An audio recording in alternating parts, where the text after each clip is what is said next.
So I'll try to cover the editorials for last 3-4 days quickly. Not much value addition, but still we'll see.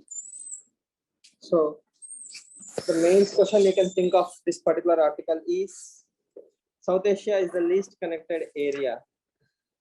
Okay. But Southeast Asia also have a lot of potential to battle for climate justice. So how do we link both these things? See,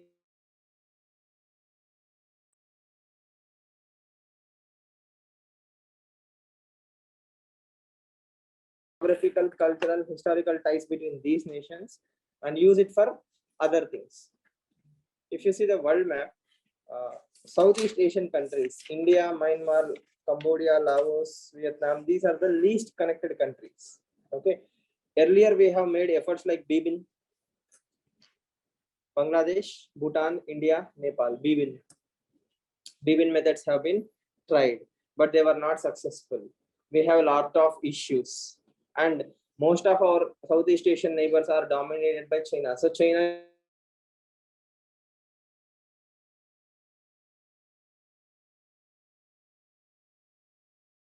to China, One Belt, One Road. Most of our Southeast Asian neighbors are also members of One Belt, One Road. India cannot use that tool. For example, if somebody else is laying road, I can use it, but not in the case of One Belt, One Road. Why? It is violating India's sovereignty. So whatever is violating sovereignty, I cannot be a part of that particular institute. So SAARC, BIMSTEC, all these are tools available for the regional cooperation in all these areas. India, soft power, vaccine Maitri. So now, how does all these things make sense? These are all good. We have BIMSTEC, we have SAARC, we have vaccine Maitri. But when it comes to ground level action, Southeast Asian nations and India are not doing so well. We don't have a lot of trade. We don't have a lot of connectivity. Yes, we are not involved in the Myanmar issue any longer. We don't have a huge bilateral trade with all these countries. So theory is one thing, practice is one thing. So the ultimate crux being, we have a lot of commonality from history to economy, but we are not joining hands. But there is one issue where we have to join hands, and that is climate change. Why it's very important?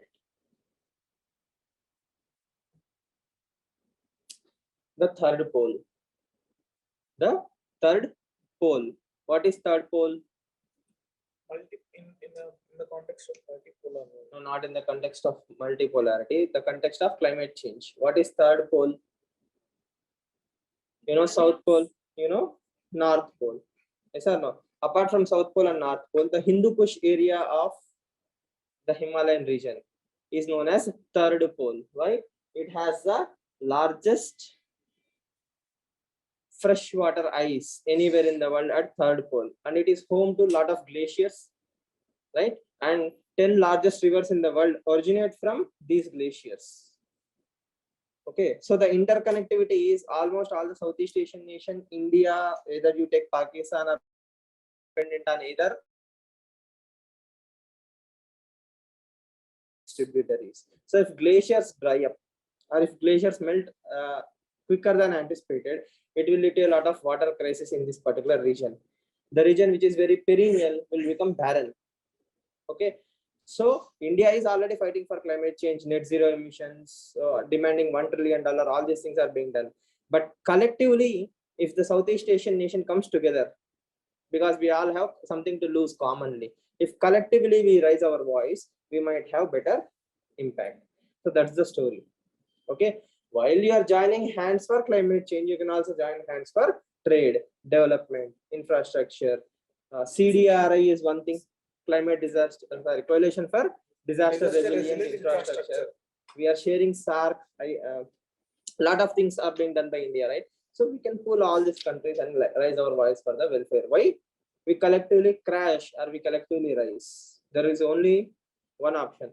If I don't do trade with Bangladesh, probably Bangladesh will find an alternative route. But for climate change, there is no other option. We have to come onto the single platform. That's the most important argument she is trying to make. Clear? Next. So what can be done or what should be done? The crux is this: solutions. The solutions are The funding, yes. Every time I told you, right? We need funds, we need technology. Apart from this, we also have announced One Sun, One World, One Grid, the Panchamrita plans. How many of you know what are Panchamrit plans? What are Panchamrit plans? How many of you know Panchamrit? All of you know, right? We take it as a prasad. Yes. So whatever the net zero targets Prime Minister announced, the 5 targets he has announced during net zero, he termed them as Panchamrit plans. It's his innovation. Okay. So this is something you write in your essays, you write in your GS paper 3 answer writing. India's goal is net zero. How are we going to achieve? Through these Panchamrit plans. So I can imagine a flow chart, right? Panchamrit, A, B, C, D, E, and the ultimate goal is equal to net zero. Net zero. So that is how you develop the answer writing while thinking about the same. 500 gigawatts of solar energy, 1 billion extra gigaton observation, all these things are Panchamrit. Okay. If you swallow, what will happen? You'll get moksha. Enormous challenge. So that is the summary. Clear? You can also remember these points. What are the issues? Cooperation, migrant labor, tourism, employment, all these are issues. CAA can also be one issue between India and Bangladesh. Trade, visas, lack of connectivity. One more thing.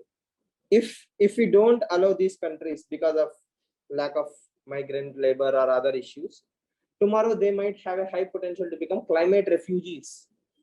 When these coastal areas submerge, okay, they have a high chance of becoming climate refugees, and they might come into India. That is also one more problem. Climate refugees.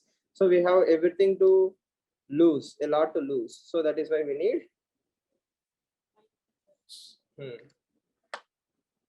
combined efforts. Clear? Next.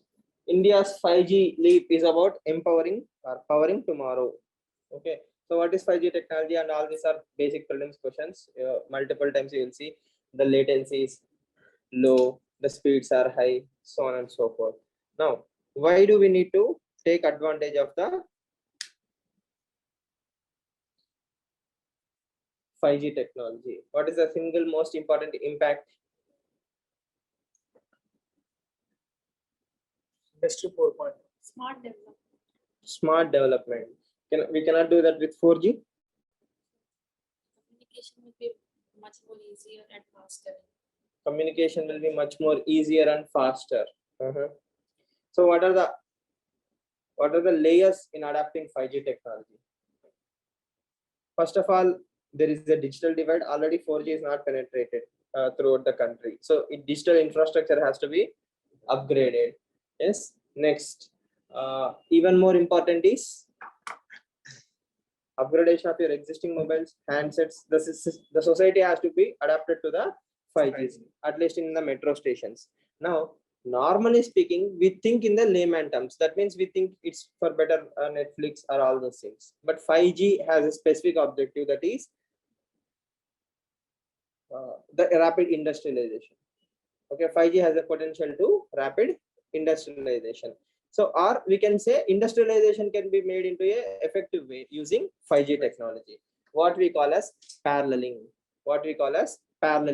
Paralleling is one of the concepts in 5G technology. What is paralleling? Paralleling means you are running a mission side by side. You can create a virtual mission using the sensors, big data, AI, and analysis. So, if you have seen that Iron Man movie, we see that augmented reality and virtual reality, right? Yes, we imagine missions in a design terms. We can touch them and feel them. So all these things will come together. See, 4G has led the AI revolution. 4G has created a lot of data. Our AIs have got better. Machine learning data, analytics, all these things have got better. That plus automation plus 5G speeds. When combined all these things, okay, R&D will become much easier. Okay, paralleling is I take a mission in a particular factory, I create a AR mission of the same thing. Through the sensors, I will come to know what are the problems, what are the advantages, and that will take the research and development into leaps and bounds. And next thing, now imagine it into a 1,000-acre factory, like a huge factory. Okay, everything can be controlled through this 5G speeds. See, the only limitation right now is data transfers. If I have to collect more and more data, the more data I collect, the size of the data will increase. So that is limiting these companies to use the technology freely and fully. If there is 5G throughout the factory, the machines will produce as much data as needed, and the data transferring is not a problem. We have algorithms to analyze that huge chunk of data. Yes, we have algorithms to analyze that huge chunk of data. The only thing was accessing that data. The speeds were limitation. Now the speeds will be, limitations will be removed. But the side by side, the problem is automation might also happen very quickly. Now, just to write mains answer, what is he or what is this particular article talking about?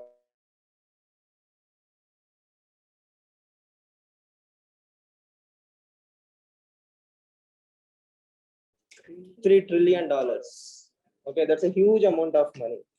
Yes. Half the size of Indian economy. Almost. Almost Russia's economy or half of the India's economy or something like that. Now the thing is, how much is India taking away? How much is India taking away of the 1.3 trillion that is created in the world? How much is India taking away is one thing to be noticed. Only when we take the big part of the cake, that is when we are in the same boat as others. If $1.3 trillion economy is created using 5G and half of it is taken by China and the other half is taken by USA, then we are again falling behind the race. So India has to leverage the 5G bus or 5G advantage. What are the hurdles? The hurdles, one of the hurdles he is trying to focus is policy ecosystem. What is policy ecosystem? How cooperative the government is. How cooperative the government is. Till recently, we have seen this AGR revenue issue. Yes, sir. Yes or no? Why 4G spectrum? The companies will say, I have to pay this much amount of tax. The government will say, you have to pay this much amount of tax. Then Supreme Court has to intervene. So all this drama happened because of lack of clarity in the spectrum auction and all these things. Again, 5G is a spectrum auction.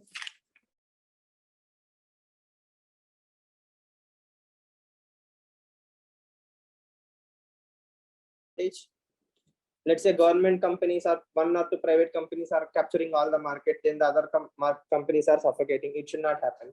So all the companies should also be given equal weightage. And bureaucrats has to understand, once you create that ecosystem, system will generate more money. Whatever revenue you are losing in the name of taxes, the same thing will have spillover effects. Let's say you have given 5G cheaply. Government has lost some revenue. But what is the long run advantage? 5G is penetrating effectively. More and more people are adopting 5G. More companies will start using 5G. Probably economy will spill over, right? All that will also generate revenue, employment. The advantages are manifold. Yes. Scam. Oh.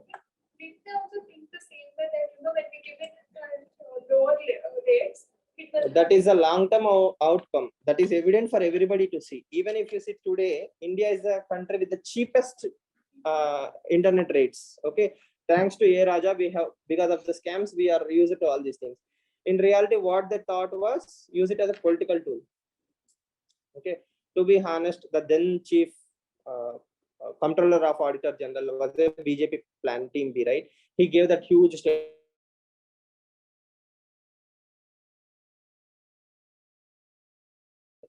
Okay, actually, more and more people are using internet or mobile phones in India because of the cheap auction. It was not by design again. I will also be the same person to accept. They did not creatively think, okay, this will happen. Luckily, it happened. The scam luckily had positive outcome in a way. Right? Now, learning from all these things, what should we do? India should work on the reducing digital divide. We should make the 5G affordable.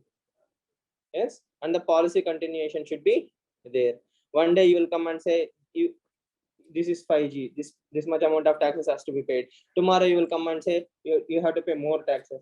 It should not be that drama. It should be a ecosystem. The best example is recently, if you have seen, RBI came and announced a mandate, all auto pays up to 5,000 rupees will be cancelled. Auto debit. That means you are paying for Netflix. The money used to be debited. Now you have to give permission. So there is new layer of security. RBI says it is for the welfare of the people. But the problem is small startups will suffocate because of this. Why? Last time also I told you, right? If I start a subscription or a payment, I may or may not use it, but I will keep using it.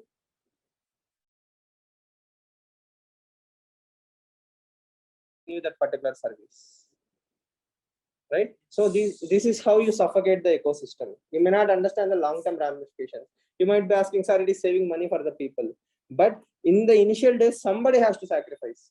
Let's imagine Audible. Amazon has a company called as Audible, audiobooks. Now imagine Amazon does not have Audible. Some small startup have Audible. I am an Audible subscriber. From last 12 months, I am paying Audible. Okay, I have audiobook credits. I'm not listening a single audiobook, but I have 12 credits. Okay, the company is giving me something in return. I may not use it immediately, but I have the same credits. Okay, and the company is also making revenue. Newsletter subscriptions, like this, lot of young startups are there which depend totally on the subscription model. Even for UPSC, you have subscription models. Current affairs, if you pay this much amount of money per annum, I will keep giving you current affairs every day. Okay, now think about it. First month you paid 50 rupees, second month you paid 50 rupees, third month you thought, anyhow I'm not reading, right? Just imagine if you stop the subscription, aren't you killing the startup? Okay, you can ask, sir, I saved 300 rupees, right? But in the long run, maybe in the 11th month you realized, I want to read all those things again. Yes, so startups have this subscription based models, lot of things. The more policy tinkering you do,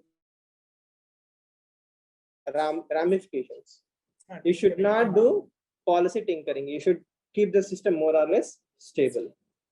Okay. For example, tinkering means changing small things. For example, that AC will make sound. We give a slap, that is tinkering, right? In the assumption that it might stop that noise. Tomorrow you will move the wire, it stop. Day after tomorrow you pull the wire. So small tinkering. Okay? Again, it's not worth it or not worth it. Okay.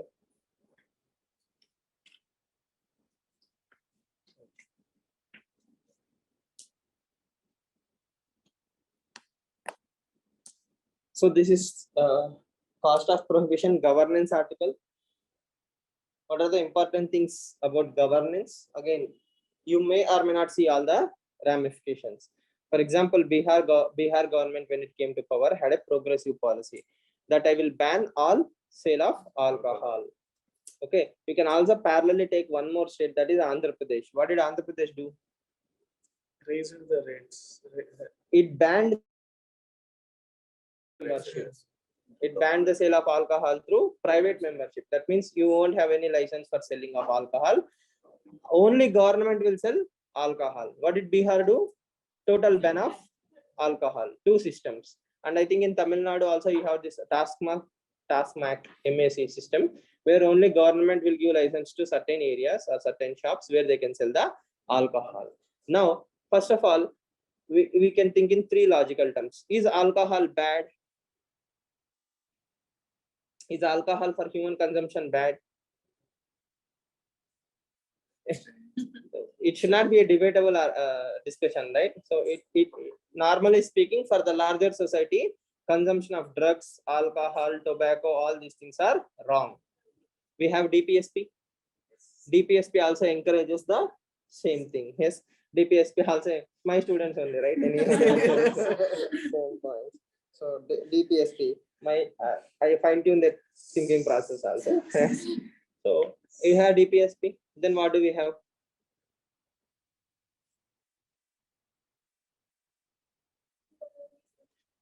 Sorry. The moral obligation also is there, right? As a paternal state, I want my citizens to be healthy, happier. So you can ask, what is the problem with smoking? Again, we can show 16 lakh people die in India every year because of alcohol. or smoking or other activities. Drugs are also a severe issues. So the collective energies of the society are drained in the other things. Now, the other side of the coin is revenue. Alcohol is one of the biggest sources of income for the majority of the states. So states are making money only because of alcohol sales. So that is the other side of the coin. Now, as a chief minister, it's a very courageous decision for you to say, I don't sell alcohol. Now, that's a very progressive thing. And Bihar has brought in a draconian law. What is draconian law? Draconian. The term Draco is, he's a minister back then. Okay, he created laws which are very, very cruel.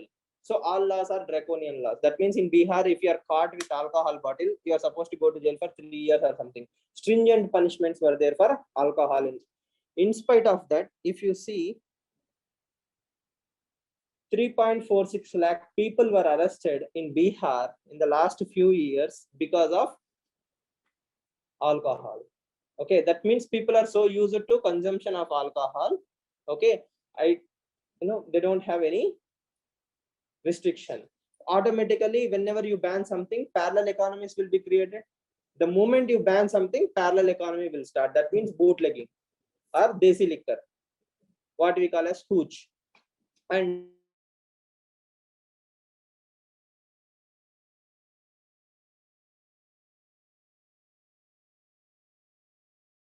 lose your eyesight or you might die.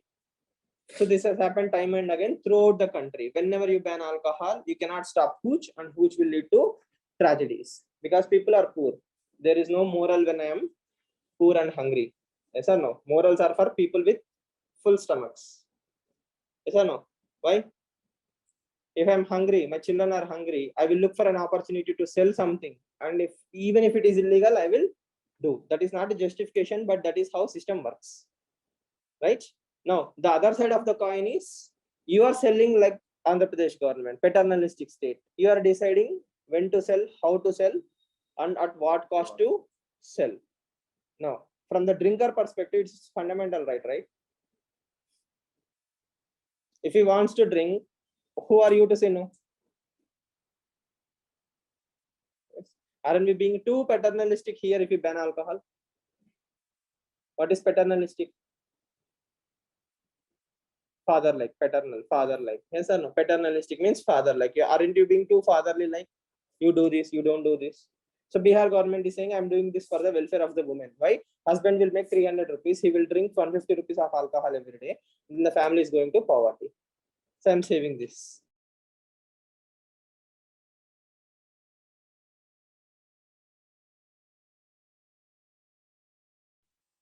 Reasonable restrictions, health and morality. Yes.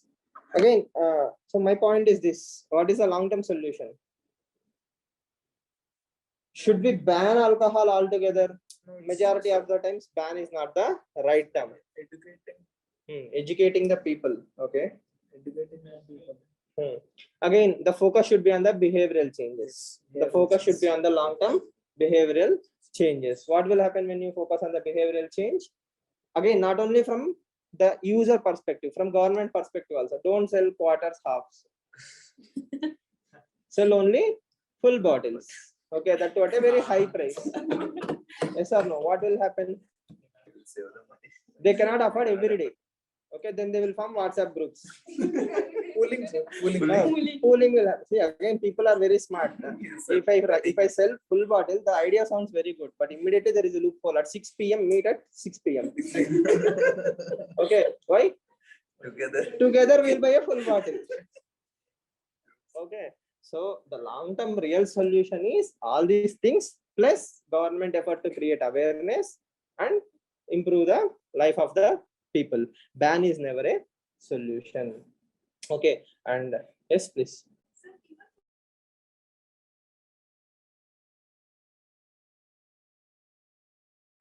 The impact in more than the fact that you can't touch it at all. We have some regulations for that also. Again, legalizing drugs is a huge complicated thing. It's for example, in Western countries like USA, cannabis is being legalized. Medical usage of cannabis, recreational use of cannabis. So again, in India, the beauty is we have informal cannabis system. Ganja is very popular throughout the country. Everywhere you can find it, but everybody knows about it. And at the same time, we are restricting it. There are positive arguments like ganja does not have this, overdose. Unlike heroin and other drugs, it doesn't have overdose. You cannot go into overdose because of cannabis, right? But who is to stop you from starting as a smoker and ending up as a heroin user? All addictions are for the same reason, right? You want to escape the reality. You want to escape the reality. Now, after using cannabis for 1 or 2 years, you are bored with cannabis. You want more high, right? So if I allow the drug culture in the first place, legalize it, then the thing is it might escalate into long-term things. The very nature of human is what? He's never satisfied with the what he has. Yes. Legalizing smoking is leading to that. Definitely, kind of. So, initial point.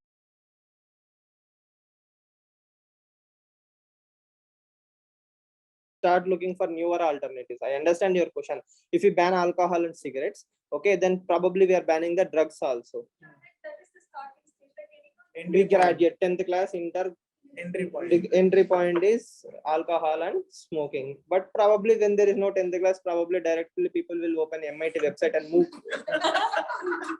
Yes or no? I might directly start there. See, the problem is the lifestyle changes, yoga, meditation, behavioral awareness, family upbringing, lot of things come into the picture. I cannot solely blame government, right? I'm the product of the same society. I don't consume drugs. Okay, you are also product of the same society. You are consuming drugs. Then the problem is what? Not exactly with the society. It also has a lot of implications because of who you are. You might be too rich. You're bored with your life.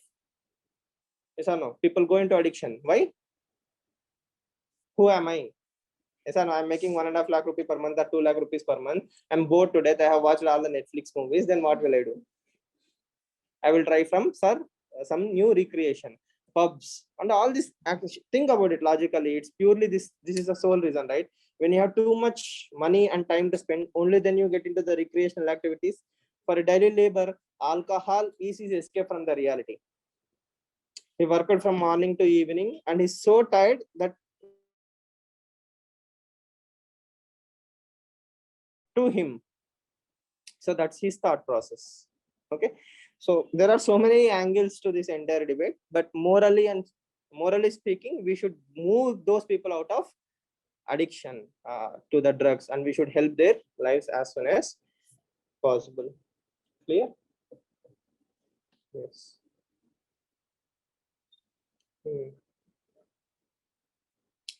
Charting a trade route for MC12, Ministerial Conference 12. Now, the first thing we have to understand is what is intellectual property right. There are multiple dimensions to intellectual property rights: patents, copyrights, trademarks, Research paper. trade secrets, very good. Copyrights, again, geographical indications, all these are intellectual property rights. The core discussion here he is trying to bring is compulsory licensing or patent waiver. What is compulsory licensing? Let's imagine a pharmaceutical company. A pharmaceutical company has done a lot of research and development, and it has created a drug. And the drug is 10,000 rupees. Each tablet costs 10,000 rupees. But it has a potential to save a life from, let's say, a liver disease or a kidney disease. Okay, or even COVID. Okay, one tablet is equal to 10,000 rupees. You have to take 6 tablets, and the COVID will not affect you. Something like that has been discovered. Now, government is having a third wave or fourth wave. So many people are dying, but the tablet cost is 60,000 rupees. 6 tablets, 60,000 rupees. How many people in India can afford? All the rich people or middle class families can afford, but the 90% of the population cannot afford, right? But the company is having a patent. Yes or no? And nobody can do anything about it. But government of India can come and say compulsory licensing has to be given for this particular product. That means the same formula can be used by other pharmaceutical companies and create a cheaper version of the same tablet. It's not the ingredients that are costly. It's the research and development and the goodwill of the company is raising the price of the tablet. So if I remove all those things, the core version is probably 1,000 rupees. 6 tablets for 1,000 rupees. Majority of Indians can afford. So that is one idea. So that is called as compulsory licensing. in the simplest terms. Okay, we have a lot of technicalities. We are not going there. So now during COVID times, many of the products, medicines, tools, RT-PCR tests, and all these things are under patents. Many pharmaceutical have patents on all these things, but they were not willing to give up their patents and save human lives. They were sticking to their patents.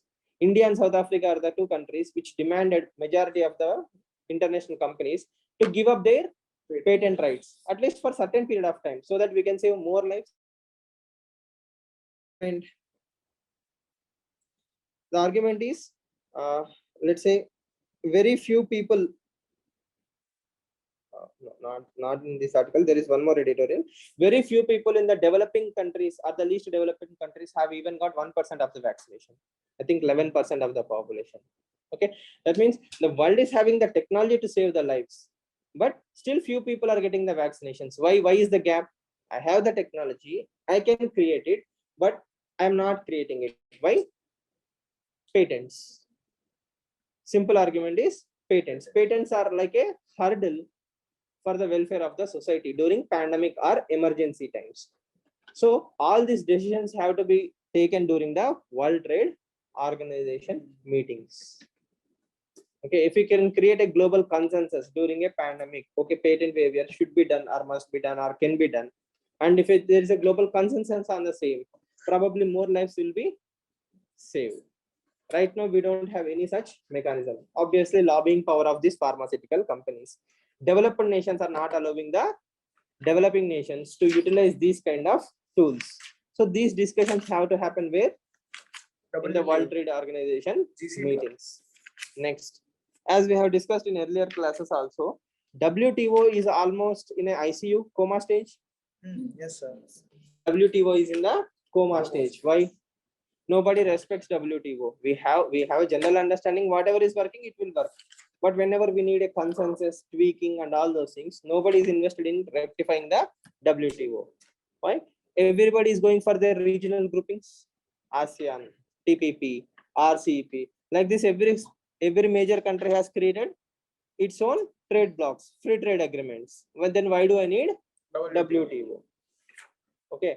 So that is also one more disadvantage we have to notice in the case of World Trade Organizations.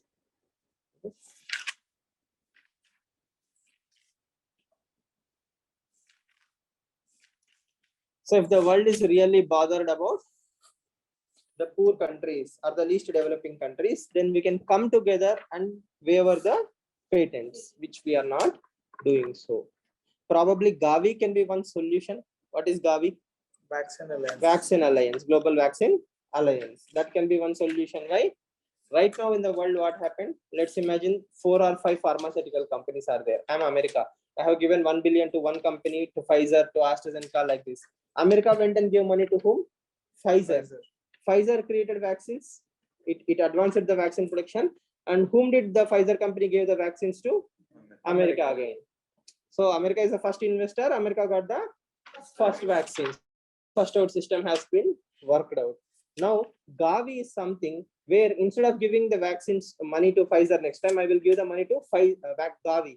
Gavi will give the money to Pfizer and other companies. So if the vaccines are produced, again Gavi will take and it will distribute according to the needs. Not only to America, to the least developing countries, to poor African countries where the virus is very high. So Gavi can be one solution to the patent issues, but again, still it has its own limitations, right? It depends on how many vaccines are created by the particular company. Clear?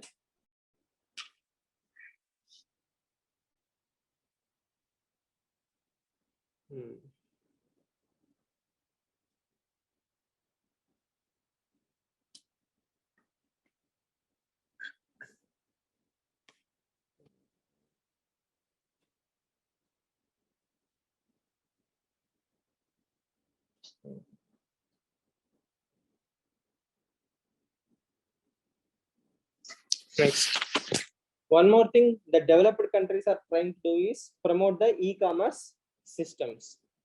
What are e-commerce systems? Obviously, Flipkart, Amazon, all these are e-commerce. Now, what is the most important thing? All these companies also have something called as data.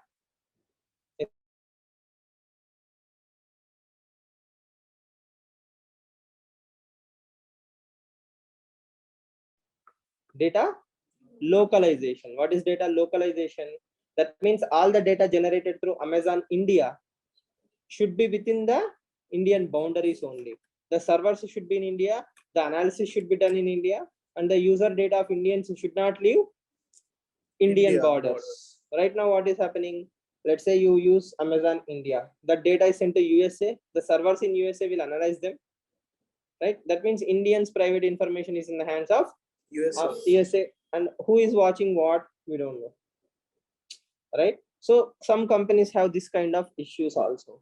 And Indian government is promoting data localization. Especially Indian companies, Indian government is very interested in data localization.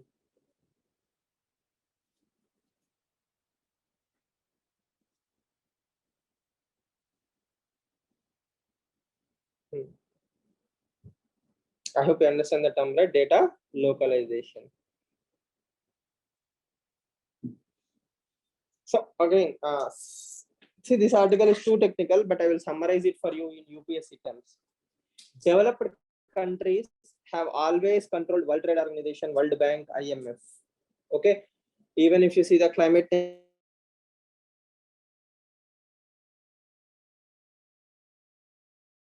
the roads as per their convenience. If we leave the world to the developed nations, it will continue doing the same things. So World Trade Organization has become a battling ground for developing and developed nations. Everything they do is for their welfare, or their company's welfare, or their country's welfare. Why do America lobbies for pharmaceutical company or social media companies or e-commerce companies? Majority of the world's largest e-commerce companies belong to USA. Yes or no? Or majority of the world's social media companies belong to USA. Technological giants belong to USA. So developed countries will lobby for their favor rather than for the developing nations' favor. So what should the developing countries do? We should create a consensus. We should create a consensus and bring pressure on the developed nation. countries. That is when World Trade Organization will succeed. You take agriculture. America says subsidies cannot be given by India to MSP, but America is giving subsidies to its own farmers in a different route. Okay, that is 100% legal as per WTO. Who framed the rules? USA. I hope you understand. So the summary.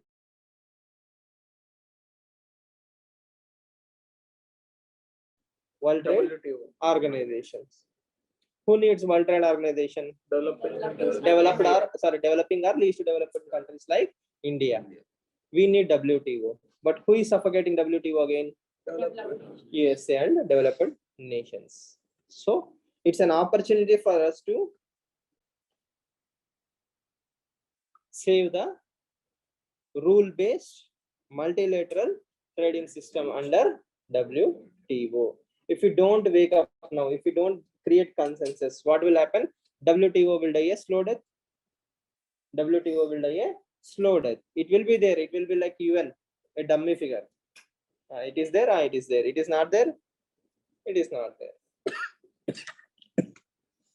Clear? So these are all one pointers for your mains answer writing.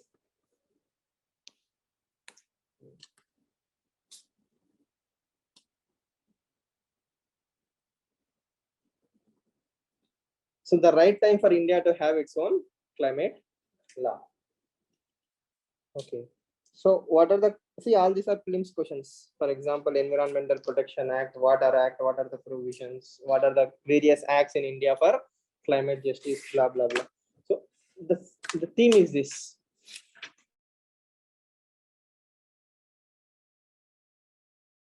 Lot of interest to implement the laws, but in reality, we are not affecting anything. In reality, India is not implementing the environmental protection laws very seriously. Pollution has increased rather than decreased in most of the places in India. Yes, pollution have increased. Yesterday, I think in Indian Express there was this no, not infographic, a picture where a woman is praying in the river and she's surrounding with the leather. If you see Yamuna, the Yamuna is one of the most polluted rivers in the world. Like this, there is a lot of problem. Even if you see the Prime Minister's Panchamrita plans, a lot of good promises have been done. Okay, what she's saying is means and ends should be equally important. The end is 500 gigawatt of energy. How are we achieving the 500 gigawatt of solar energy? By placing solar panels. Where are you placing the solar panels? In the grasslands, in the bunny grasslands of Rajasthan, or in the area where Great Indian Bustard is living. So if you keep in the name of planet, you want to create the 500 gigawatts of energy, but what are you destroying in the process? The planet itself. Goal? No. That is the summary of this article. We have to have the ways and means equally good. Only then the ultimate goal will be good. How can we achieve this? How do I know that when the solar panels I am planting will destroy Great Indian Bustards? There is an Environment Protection Act. My right hand is Environmental Protection Act. My left hand is Ministry of Renewable Energy. The Ministry of Renewable Energy is coming and giving solar panels. My right hand is saying Great Indian Bustard is dying. When my right hand and left hand don't talk to each other, what is the ultimate outcome? I have achieved 500 gigawatts of energy. In the process, I have destroyed the ecosystem of or habitat of Great Indian Bustard. I have saved environment. I have destroyed environment. So is it true? Is it worth it? No. So what should be done? A supervisory body. That is what she argues. Creating an institute that monitors the action plans. That means we should have a head which actually can think what the right hand is doing and what the left hand is doing, so that everything can be monitored and everything will also work in the right direction. Means and ends will have common outcome. That is what she's saying. But I think adding one more regulatory body is like adding a red tapeism. It will add one more hurdle to jump. See, she's arguing this. For example, Ministry of Environment has come and said plastic has to be banned. It's a good argument. Delhi government tried it. So many states have tried the plastic ban.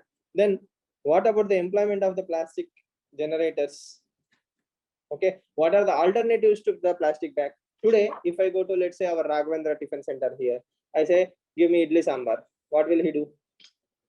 He'll nicely pour the sambar in a plastic pouch or in a mercury foil. He will put the idli in the plastic cover. He will give me a polythene. Yes or no? Tomorrow, if I go and say, Raghavendra Tiffin, please give me idli sambar. He cannot pour me in my arms, right? Yes or no? I need to have an alternative. What is that alternative? I should get the box. See, before 1980, there was no plastic. Before 1980, the plastic was not this prevalent. I mean, what I mean to say is plastic was not this prevalent. People still survived then. Then also hotels were there. Then also people survived. How?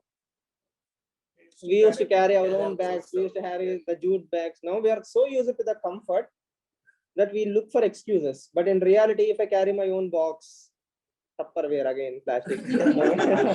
Right? But Tupperware has a one advantage. What?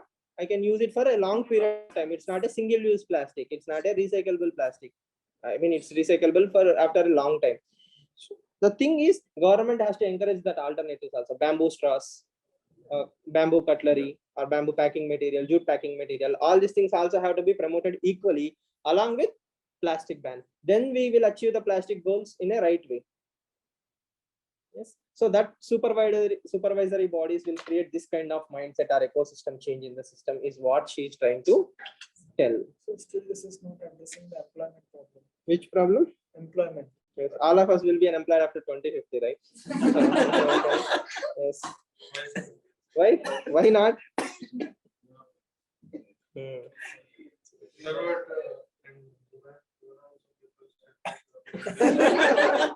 I didn't say that.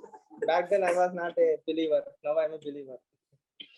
See, think about it. 2035 we will have automation. 2050 we will have a planet disaster. 2035 we will have automation. 2050 we will have planet disaster. What else is there to save? Superbugs will kill us. Yes. One more favorite theory. Before we should have some life, right? 2035, probably both will happen simultaneously.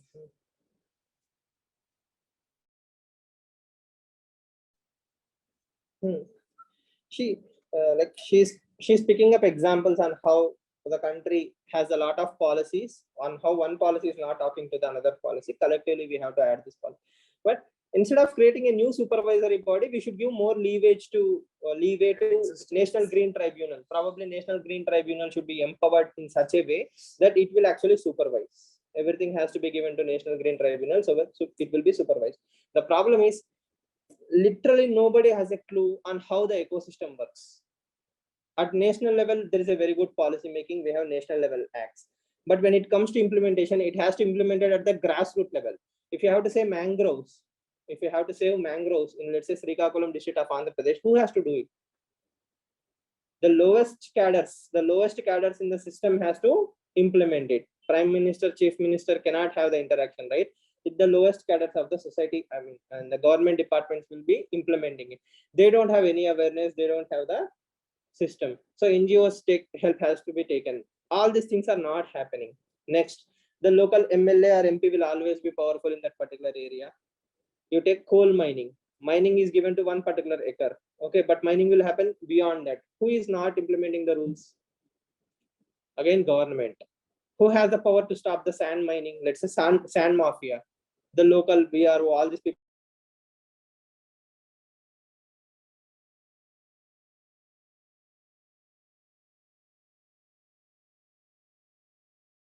Grassroots level don't realize that everything is interlinked. If you remove the sand from the lake beds, that will also destroy the ecosystem. If you destroy more forests, that will also destroy the ecosystem. Simple thing I will tell you how there is a Telugu idiom, right? Chitta Shuddha Liyani Shiva Puja Elara. That means if you don't have the integrity in doing that puja, if you don't have that feel and faith in that puja, then don't do it. Don't do it for formality's sake. What is the definition of forest in India? Have you ever thought? We say forest. What is the definition of forest? Fine.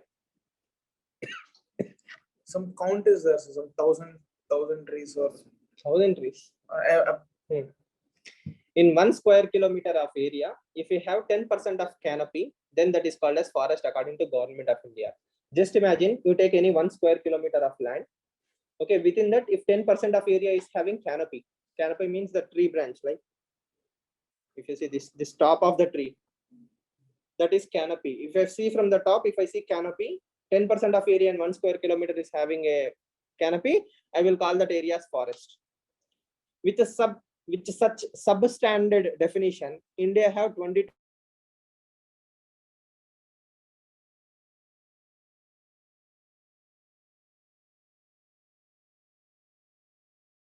substandard data.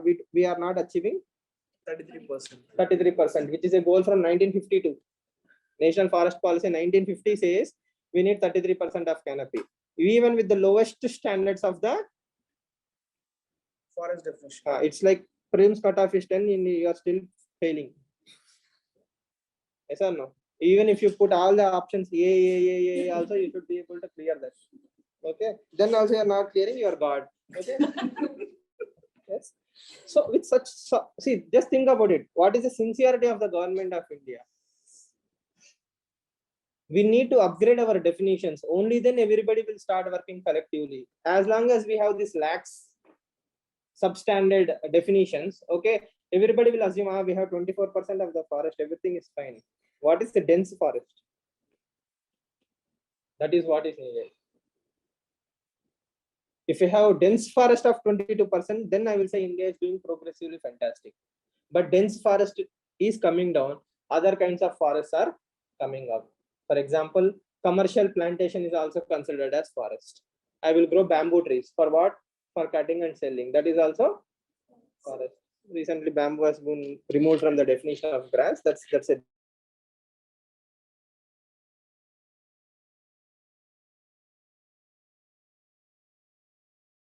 we have lax definitions and substandard policy implementation, country is not going to achieve the ecosystem dreams we have.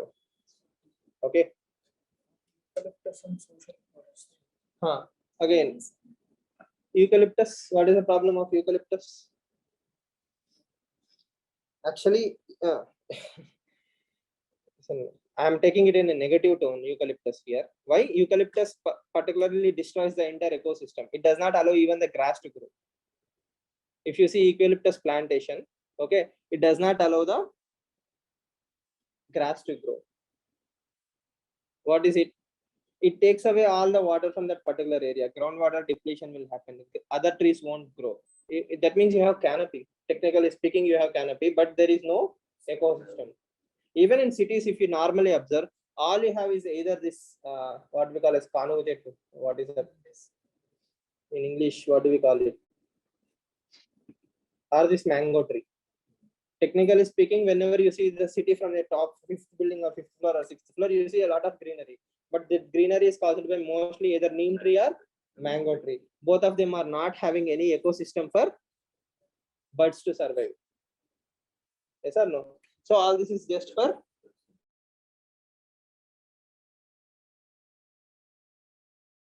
planting the trees for our sake. As I have mentioned, auspicious mango leaves are auspicious for home. You need puja. You can buy them in the market also. But the thing is, if you have your own mango tree, you will save 10 rupees. It's free. Yes, mangoes are free also. But the long term is you're not doing anything for the ecosystem. Mango trees do not have birdness. Yes, there is no growth, and even mango leaves are not good for manure. Let's say you take ravi or other trees. Okay, their leaves are manure, good manure. Mango trees are citric in nature. Even earthworms hate mango leaves. Wherever mango leaves fall, earthworms also don't grow. Okay, so collectively we are not adding any value to the ecosystem, but we have a green tree. Yes, shade for car parking. Yes. See, again, what I'm trying to tell you is this is also behavioral change. Everything accumulates. Each and every small thing accumulates. If you want to plant a tree which has a local flora and fauna. The local love birds a particular tree, plant it. Not for your sake, but for the birds' sake. Sparrows will survive. Why are sparrows not surviving? The trees that they prefer are not there. Apart from your towers and all those theories, this is also one more reason. Collectively, creating more bodies is not a long-term solution, but this interest of the government has to have that behavioral change. Lack of political will. As I keep saying, whenever you write a criticism, the first line should be lack of political will. The rest all will automatically follow. So, what is social forestry? Encouraging people, Each one plant one. groups, NGOs, organization. Allelopathy is a previous mains question also. Allelopathy. We'll discuss not the context for this particular thing, but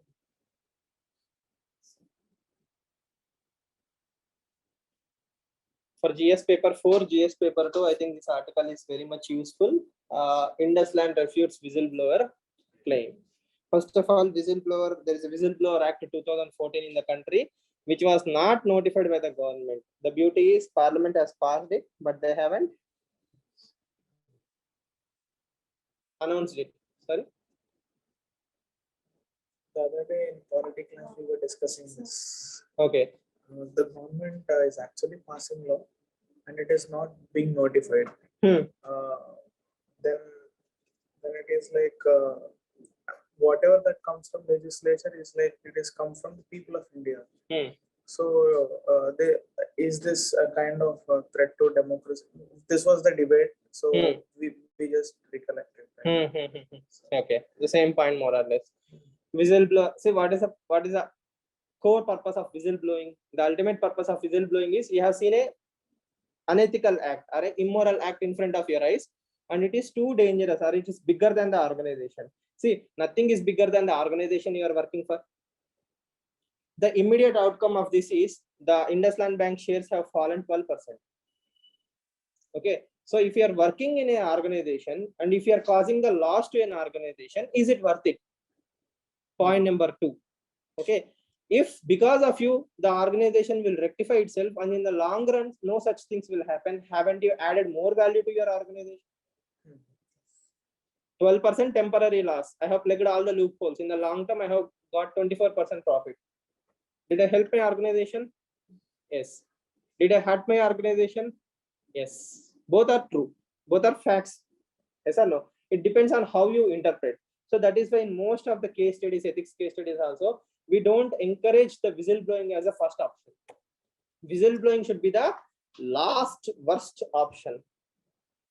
Like it is the ultimate choice. If you have A, B, C, D, E, E is whistleblowing. You have to try A, B, C, D. What is the first? A, internal grievance redressal. The company should create a safety valve mechanism.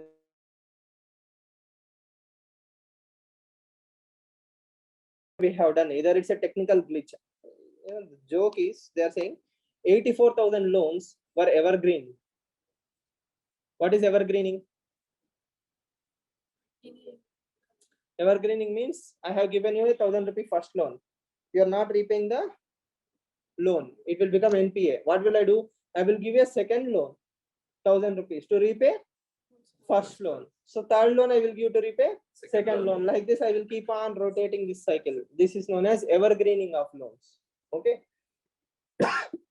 So 84,000 loans have been evergreen according to the whistleblower. Okay. So 84,000 means don't get confused. It's a very less amount of money. 27,000 accounts accumulate for only 34 crores. So 27,000 accounts accumulate only for 34 crores. That means 500 rupees, 300 rupee loan or something like that. Jan Dhan accounts probably. Okay. The thing is, even for that amount of number, 27,000 accounts getting rotated means you are trying to show the shareholder that everything is fine in my bank. Yes or no? That is also an immoral thing. I hope you understand. Yes or no? Why do I invest or why do I buy the share of that IndusLand Bank? It will tell that NPS are less. How are NPS?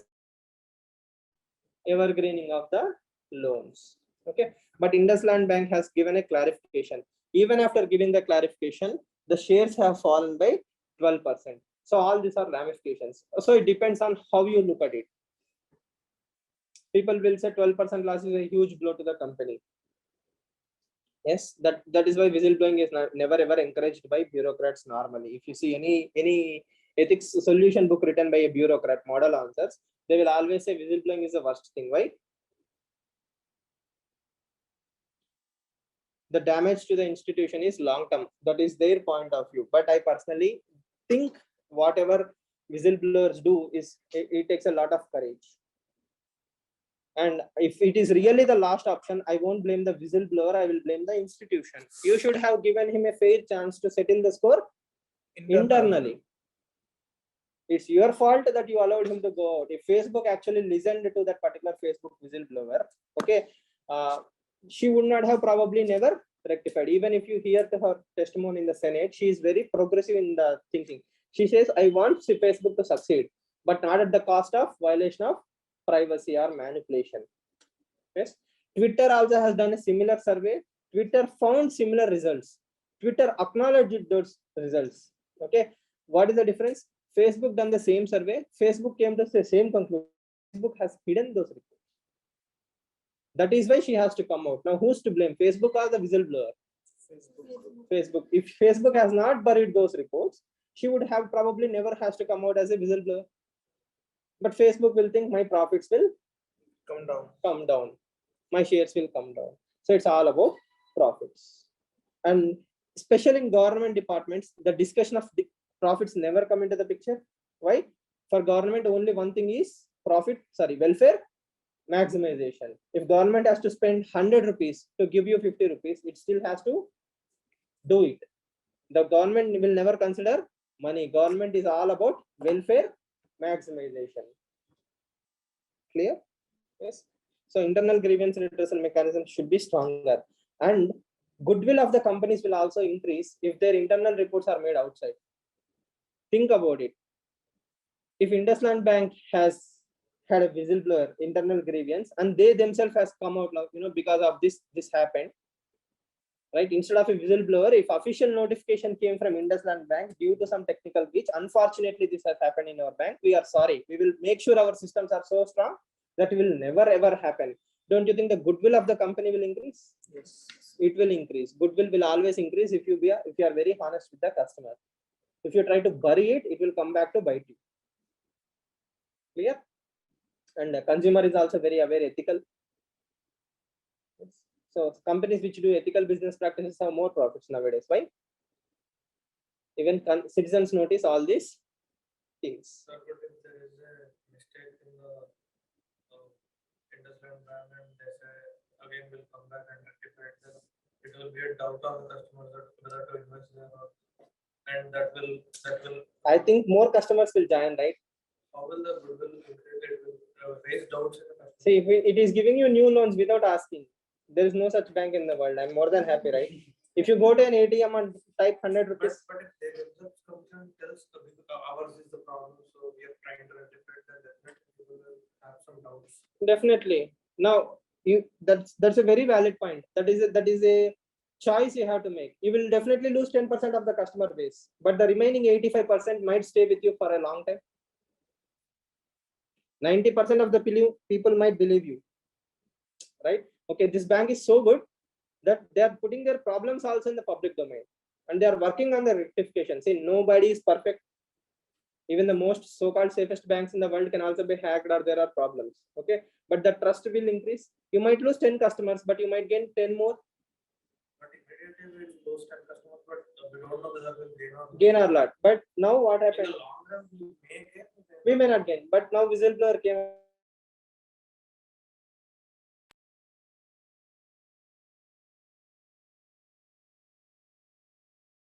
Will go.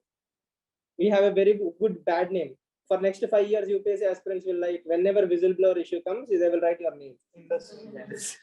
Badnam forever, right? Yes or no? It's a negative reputation, and you have to carry that negative reputation for 5 years. I will tell you how ruthless UPSC aspirants are. Chanda Kochar, have you heard about Chanda Kochar? Yes, sir. No, right? So few years ago, till 2018, I think, if you see any UPSC copy, toppers copy, Feminism. whenever there is women empowerment, they will write Indra Nui, Chanda Kochar. Indra Nui, Chanda Kochar. Indra Nui is the CEO of Pepsi. Chanda Kochar is the CEO of ICICI. One day scam happened. Chanda Kochar was involved. From next day, if you see the answers of UPSC answers, they were writing Chanda Kochar. See, I'm telling you, the society's way to remember you will always be there. I hope you understand. So you don't want to be in the mind of the people like a bank which had a problem in the negative way. I want you to remember as a bank which had a problem and rectified it. I see you as a hero. Now I see you as a villain. Both are same. You understood the perspective, right? So that is why. Like it will be like a same thing when we do mistake. Exactly. But they try to say this. Stupidity. See, in today's technology world, you cannot humanly expect people not to hide. See, earlier whistleblowing was very difficult. Now all I have to do is record my voice or type something and send it to HMTV or this TV9. One or the other TV will play it, and somebody will pick up, or else go and give to the private bank. Yes or no? IndusLand Bank is doing this. Give news report to the private bank. They will inform the media. You have a lot of competitors, right? Your downfall is enjoyed by a lot of people. So you cannot be so innocent in believing that I can bury anything in the 21st century. Burying actually will come back to bite you more. Volkswagen. I will tell you the honesty of Volkswagen. Volkswagen, when it was doing this pollution manipulation, Bharat stage 6 norms, right? Bharat stage 4, stage 6. If you stop at the pollution vehicles, they will put a pipe in the exhaust. They will see how much pollution is coming. The measurement is there. So Volkswagen used to manipulate that pollution outcome through software. That means whenever the silencer have these sensors to test the pollution, the algorithm will automatically realize that I am being tested and it will emit less. You understand, right? Normally you are releasing more pollution, but whenever you stop at the pollution checkpoint, the pollution used to be low. So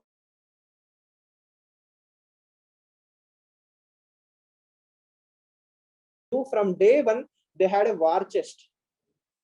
That means every rupee of profit came, 10 pies they used to throw in that box. Why? One day when it comes back to bite me, I will give huge amount of billions of dollars of compensation. You understand it, right? Yes, I yes, know I'm yes, doing sir. something wrong. It will come back to bite me. That also I know. What do I need to do? I need to have billions of dollars for compensation. I'm making it also ready. So all the three things are simultaneously happening. Volkswagen have done this and they had paid billions of dollars. Is Indus Bank that smart? We have to think. You understand it, right? Have you heard about Volkswagen till now? In this sense, negative sense, why not? The billions of dollars I use it for whitewashing myself. I hope you understand, right? Yes. See, even if you do crime in 21st century, you have to be smart how to overcome it, or else you are going to pay the compensation. Yes. So all these things are very interesting. We'll see how things go. Yes, we'll continue the discussion tomorrow. We have one more class now. Oh, nice. Why? Oh, good.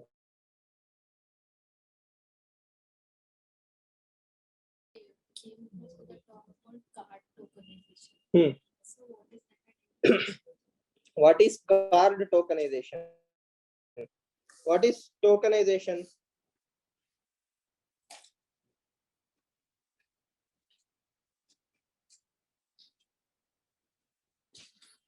Let's say this is your Aadhaar card. Okay, right now, if you have to give your Aadhaar card, what will you do? You will tell this number? Yes or no? Normally speaking, this number is supposed to be very private. The same is with your Aadhaar card, with your debit card. Yes.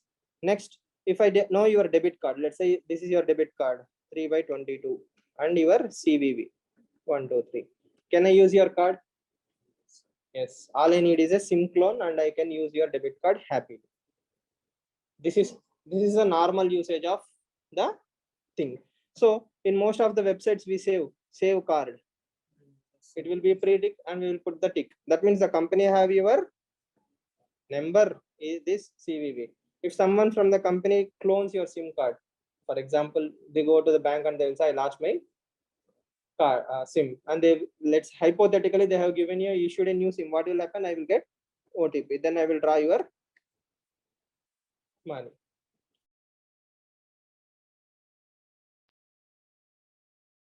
Yes, then I can use it for some other application. Yes, so all these are real life problems. Now introduce the tokenization. Tokenization means you have entered your Aadhaar card. Okay, a server will create a random number and that will be saved in the company's server. Your Aadhaar card has been entered in the Amazon website. That Amazon server will do what? It will create a random number and that random number is saved in the company's server. Again, its server can be, let's say, Aadhaar server also. Aadhaar server or that bank's server. Okay, very secure, very safe. Next time, if someone asks you Aadhaar number, you will give this XXY ABC rather than your real Aadhaar number. And when they enter this, it will go and check XY ABC belongs to this particular person, and it is accepted. Tokenization means I am creating a random token for one time or multiple times. It can be a permanent token or it can be a one-time token. Okay, so every time I'm asking your Aadhaar number, you will enter your mAadhaar app. It will create a random number. It's a VID, virtual ID. Virtual ID. Also, it is equivalent to giving your Aadhaar number. So every time you keep changing it. So your real Aadhaar number was never given to anybody. Every time you are giving your dummy number, but it also works the same way. You can do it for phone numbers also. For example, women, if they give numbers to recharge shops or Swiggy delivery, they might get unwanted calls. So randomized numbers can also be created. So that is also one way to protect your privacy. Yes, randomization, tokenization. Aadhaar card, debit card, privacy details, PAN numbers, all these things can be randomized. That means nobody except Aadhaar will know, Aadhaar and myself will actually know my Aadhaar number. Everywhere else, they know my randomized token numbers. So that is how you protect the privacy. This should have been done on day 1. Already everybody have everybody's Aadhaar number. I don't know everywhere my Aadhaar number is roaming probably. So now there is no point in introducing tokenization.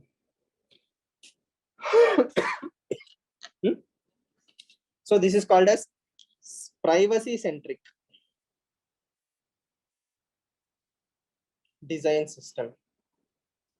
From now onwards, if government is creating a new app, new card, new data or whatever, it should prioritize the tokenization first.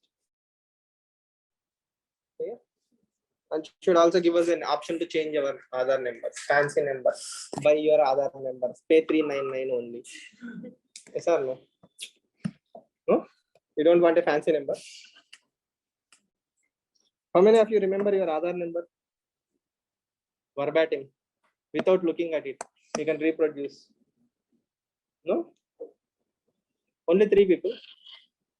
4. Good. You should not be too dependent on the